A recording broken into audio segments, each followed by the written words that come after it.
дар мавҷ барномаи иттилоотии хабар.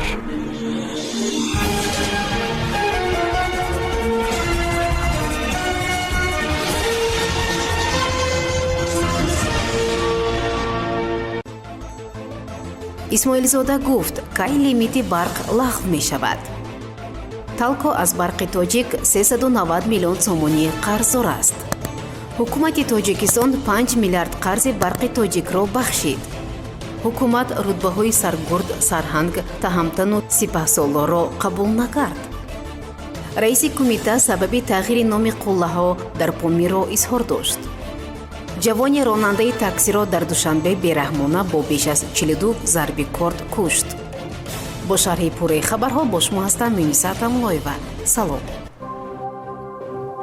масъулини ширкати барқи тоҷик дар нишасти хабарӣ изҳор доштанд, ки шурӯъ аз 15 феврал маҳдудияти интиқоли нерӯи барқ 1 соат коҳиш меёбад. ҳамин тариқ маҳдудияте, ки шурӯъ аз 5 январ аз соати 23 то 6 саҳар ҷорӣ шуда буд, акнун он аз соати 23 шаб то 5 саҳар идома мекунад. намояндагони ин ширкат зарурати ҷорӣ шудани лимити барқро ба сардиҳои охирҳои моҳи декабр ва аввалҳои моҳи январ рабт доданд. мирзо исмоилзода, раиси ширкати барқи тоҷик гуфт, танҳо моҳи декабри соли гузашта нисбат ба соли 2019 ба миқдори 100 миллион киловатт-соат истифодабарии барқ зиёд гардид. илова бар ин, резиши об ба дарёи Вахш ва инчунин кам шудани захираи обанбори Норак боис шуд, ки лимити барқ ҷорӣ гардад.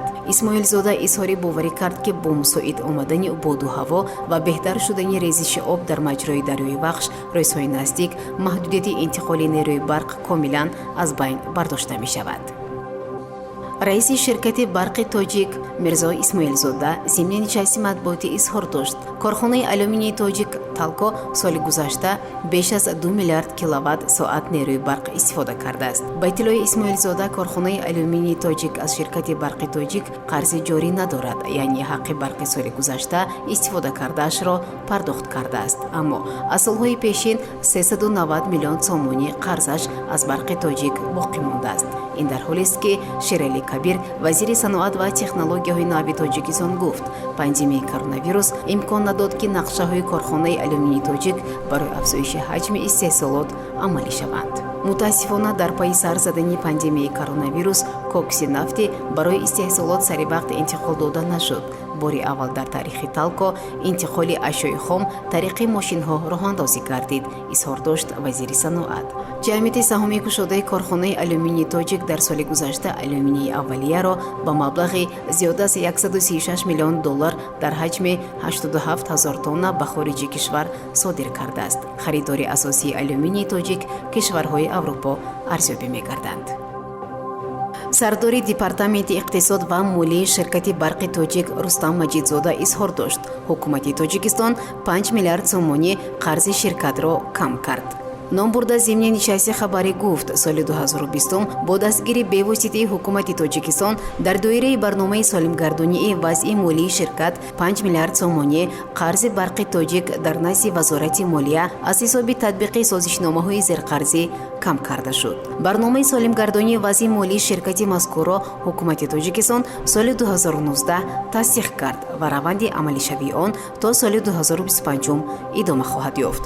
Маҷидзода мегӯяд, ин маблағҳо аз ҳисоби қарздории ширкат бароварда шуда, ҳамзамон ҳамчун ҳиссаи ҷумҳурии Тоҷикистон ба фонди оинномавии ширкат гузаронида шуданд. феълан қарзи умумии ширкати барқи тоҷик дар назди вазорати молия ба 22 миллиард сомонӣ баробар аст.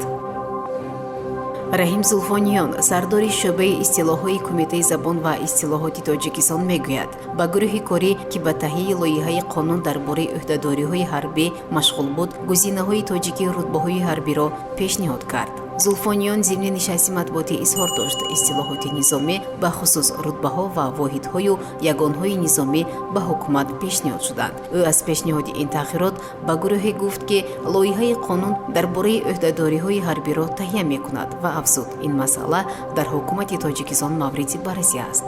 қаблан гузинаҳои тоҷикии рутбаҳои ҳарбӣ аз ҷумла ефрейтор Радабон, младший сержант Dastavар, сержант Дастаёр, старший сержант Дастабон, старшина Сардаста, прапорщик Силаҳбон пешниҳод шуда буд. дар мавриди ҳайати афсарӣ лейтенант Таҳамдор, капитан Таҳамтан, майор Саргурд, подполковник Сархангёр, полковник Сарханг, генерал Солор, генерал-майор Гунд Солор, генерал-лейтенант Лашкар Солор, генерал-полковник Сипах Солор ва генерал-армия Артиш Солор пешниҳод шудааст. қаблан хабар дода шуд, ки вазорати дифои Тоҷикистон ин пешниҳодро ба далоили молӣ рад кардааст. Парлумони Тоҷикистони соли равон тарҳи қонун дар бораи хизмати ҳарбӣ ба ӯҳдадориҳои ҳарбиро қабул кард, ки он ба ивази пул хизмати ҳарбӣ дар ҳайати нерӯҳои захиравиро иҷозат медиҳад. Аммо дар мавриди гузинаҳои тоҷикии рутбаҳои ҳарбӣ дар қонуни қабулшуда чизе гуфта нашудааст. Олимҷон Муҳаммадҷонзода, раиси кумитаи забон ва истилоҳоти Тоҷикистон, сабаби тағйири номи қуллаҳо дар Помирро шарҳ дод.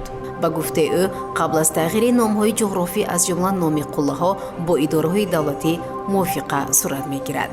ӯ изҳор дошт, ки яке аз қуллаҳои баландтарини Тоҷикистон ба номи Корженевская номгузорӣ шудааст, аммо ягон санад нест, ҷанбаи ҳуқуқӣ надорад. пайдо кардем аз сафарномаҳои кӯҳнавардони рус, ки вақте ин қулларо мебинанд, аз роҳбаладашон мепурсанд, ин чӣ ном дорад. Роҳбалад мегӯяд, қуллаи беном аст. Он кӯҳнавард Корженевский ба Русия бармегардад ва ин қулларо ба номи оилааш мемонад, изҳор дошт Муҳаммадҷонзода. Ба гуфтаи раиси кумита, чираб доштани номи Корженевский ба ин қулла нофаҳмост. ӯ таъкид намуд, ки вақте номҳои ҷуғрофӣ тағйир меёбанд, тариқи вазорати корҳои хориҷӣ ва идораи геодезӣ ба сатҳи ҷаҳонӣ иттилоъ расонида мешавад, ки номҳо тағйир ёфтанд ва дар феҳрасти ҷаҳонӣ бо номҳои ҷадид ворид мегарданд.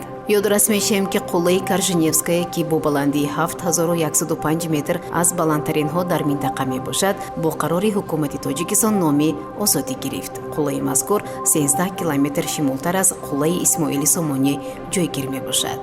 бо қарори дигари ҳукумат қуллаи 6230 метрӣ, ки соли 2009 озодӣ номгузорӣ шуда буд, тағйири ном карда Санкталак унвон гирифт.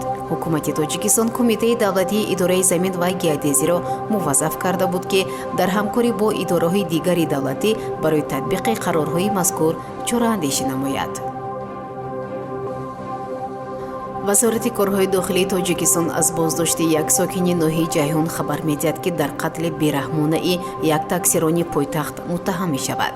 бино ба иттилои дафтари матбуоти ин ниҳод, ҷавони 21-солаи сокини ҷамоати деҳоти истиқлоли ноҳияи Ҷайҳун бо ҷурми одамкушии зимни як амалиёт боздошт гардид. ба иттилои манбаъ ном бурда, санаи 15 феврали соли 2021 тахминан соатҳои 20 дар кӯчаи деҳотии пойтахт марди 31-солаи сокини ҷамоати деҳоти қиблаии ноҳияи Рӯдакиро дар дохили автомошинаи шахсияш тамғаи Хундай Солярис, ки ба мусофиркашонӣ машғул буд, бо бераҳмии махсус қатл кардааст. ба иттилои манбаъ боздоштшуда ба узвҳои ҳаётан муҳими ронанда қисми гардан, қафаси сина аз пешу қафо бо корд зиёда аз 42 маротиба зада аз ҷои ҳодиса ғайб задааст. гуфта мешавад, дар натиҷа ҷабр дида ҷароҳатҳои вазнии ҷисмонӣ бардошта дар ҷои ҳодиса ба ҳалокат расидааст. вазорати корҳои дохилӣ мегӯяд, аз рӯи ин ҳодиса тафтишот идома дорад.